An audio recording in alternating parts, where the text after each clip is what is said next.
नमस्कार। आज हम बात करने वाले हैं बर्ब सूट के बारे में। हमारी ये बातचीत आधारित है रंजीत पाल के एक लेख पर, जिसका टाइटल है बर्ब सूट, वेब सुरक्षा में छात्रों और शोधकर्ताओं का मार्गदर्शक।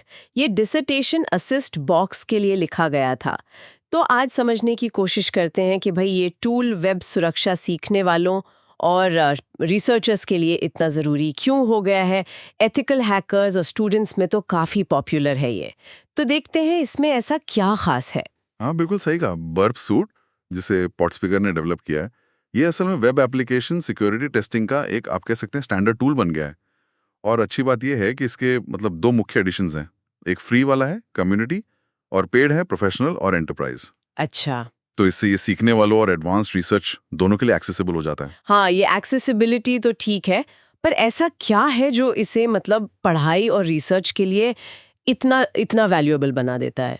देखिए, इसकी सबसे बड़ी ताकत है कि ये थ्योरी और प्रैक्टिकल के बीच की दूरी कम करता है। अच्छा। स्टूडेंट्स को ये समझने में मदद मिलती है कि वेब अटैक्स असल में कैसे काम करते हैं। जैसे? हाँ, बिल्कुल। ये एसक्यूएल इंजेक्शन, जैसे डेटाबेस में सेंध लगाना, या फिर क्रॉस साइट स्क्रिप्टिंग, मतलब एक्सएसएस, जिसमें वेबसाइट पर गलत स्क्रिप्ट्स डाल दी जाती हैं, इन जैसी रियल वर्ल्ड कमजोरियों को पहचानने और उनका विश्लेषण करने के लिए ये एक प्रैक्टिकल प्लेटफॉर्म देता है। हम्म। और रिसर्चर्स इसका इस्तेमाल करते हैं नए सिक्योरिटी सॉल्यूशंस टेस्ट करने में, या फिर किसी एक्सप्लॉइट का बिहेवियर समझने में, या ये देखने में कि आजकल की वेब एप्लीकेशंस कितनी सुरक्षित हैं। तो यहाँ आकर्षक बात यह है कि किताबी ज्ञान सीधा एक्शन में बदल जाता है। हाँ, ये तो है। ये वाकई सुनने में बहुत दिलचस्प लग रहा है।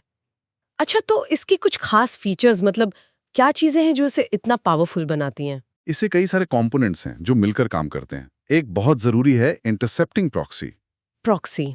हाँ, ये आपके ब्राउजर और वेबसाइट के बीच में बैठ जाता है और सारी HTTP रिक्वेस्ट और रिस्पॉन्स को पकड़ता है। अरे वाह। आप उसे देख सकते हैं, एनालाइज कर सकते हैं, और यहाँ तक कि उसे बदल भी सकते हैं रियल टाइम में। अच्छा, इससे तो काफी कुछ पता चल सकता है। बिल्कुल। फिर एक स्कैनर है। ये ऑटोमेटिकली कई तरह की कमजोरियां ढूंढता है। प्रो वर्जन में ये और भी ज्यादा एडवांस्ड है। Automatic detection. हाँ। फिर एक इंट्रूडर टूल है। ये ब्रूट फोर्स अटैक करने या सिस्टम में हजारों तरह के इनपुट डालकर, मतलब फजिंग करके, कमजोरियां खोजने में काम आता है। अच्छा, जैसे पासवर्ड क्रैकिंग वगैरह। हाँ, उस तरह के काम के लिए। और भी हैं, जैसे रिपीटर है किसी रिक्वेस्ट को बार बार भेजने के लिए, या सीक्वेंसर है सेशन टोकन्स की रैंडमनेस चेक करने के लिए। और ऊपर से बर्ब स्टोर से आप और भी एक्सटेंशंस जोड़ सकते हैं। समझ गई। तो प्रॉक्सी, स्कैनर, इंट्रूडर, ये तो पूरा सूट है वाकई में। अब इसे सीखने और रिसर्च में असल में कैसे इस्तेमाल किया जा सकता है? कुछ उदाहरण? हाँ, कई तरीके हैं।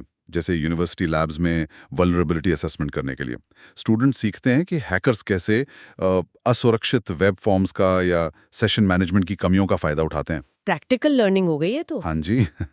एकेडमिक प्रोजेक्ट्स में थीसिस रिसर्च में इसका बहुत इस्तेमाल होता है, और कंपनियां भी इसे यूज करती हैं अपने सिक्योरिटी टूल्स को बेंचमार्क करने के लिए, या फिर रियल अटैक सिनेरियो बनाकर अपनी तैयारी जांचने के लिए। तो अगर बड़ी पिक्चर देखें तो ये दिखाता है कि वेब सिक्योरिटी के जो सिद्धांत हम पढ़ते हैं वो असल दुनिया में कैसे काम करते हैं। तो कुल मिलाकर ये सिर्फ एक सॉफ्टवेयर नहीं है, बल्कि वेब सिक्योरिटी की जो ये पूरी उलझी हुई दुनिया है, उसे समझने और उसमें नेविगेट करने का एक तरीका है, एक इकोसिस्टम जैसा। बिल्कुल सही। संक्षेप में कहें तो अगर कोई वेब एप्लीकेशन सिक्योरिटी को सीरियसली सीखना चाहता है या उस पर रिसर्च करना चाहता है, तो उसके लिए बर्ब सूट आज के समय में एक एक जरूरी हथियार बन गया है। हाँ। इसकी जो प्रैक्टिकल क्षमता है वो इसे बहुत कीमती बनाती है। और हाँ, जाते जाते श्रोताओं के लिए एक सवाल छोड़ जाते हैं सोचने के लिए कि बर्ब सूट जैसे पावरफुल टूल का इतनी आसानी से उपलब्ध होना, खासकर इसका जो फ्री वर्जन है, वो वेब सिक्योरिटी की जानकारी को कितना आम बना रहा है, मतलब कितना डेमोक्रेटाइज कर रहा है।